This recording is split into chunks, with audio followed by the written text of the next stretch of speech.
All right, settings. There's actually a lot to cover in this because there's so many different things that you can do to tweak your blog to personalize it to your individual needs. We'll go this one section at a time and we'll basically cover the gist of what's going on as well as a couple of little hidden gems here and there that most people may overlook or might not necessarily know about.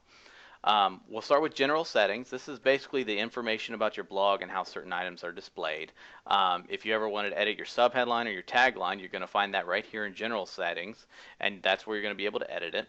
Your WordPress address URL and your blog address URL, 99% of the time, this is going to be exactly the same, but every now and again you have a special circumstance where it's not.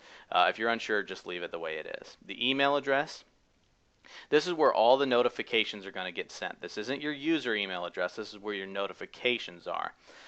So after a while, let's say that you start to get a lot of comments and you start to get a lot of users registering all the time, you may want to switch that to a general catch-all email address that gets processed and funneled away somewhere. So that way every morning your inbox isn't flooded with anywhere between 10 to 50 system email addresses. So this is actually something that you maybe want to be able to change later on. In the beginning, it's okay to have it as yours, but as you get more and more activity, it's something that you'll want to change.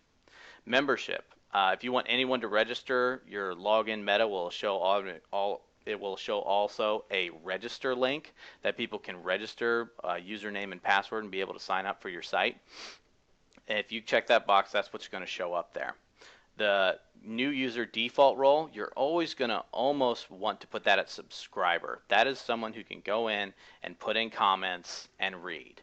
Anything above that, you run the risk of, messing up any of your blog posts. So you usually always want to keep that at subscriber. 99% of the time, it's where you're always going to keep it. Your time zone, that's what's going to be displayed whenever you're adding a post. It's going to show your local time to the rest of the world after you've added the post. So date format, if you're in a different country and your dates showed up a little bit differently, you can change that here. Same thing with time. And also the week starts on. This applies to the calendar in your sidebar. So if you want your week to start on Sunday instead of Monday or whenever, or maybe if you have an internal blog for employees and the pay period starts on Thursday, sometimes you maybe want to adjust your calendar accordingly. So, and that is all for the general settings.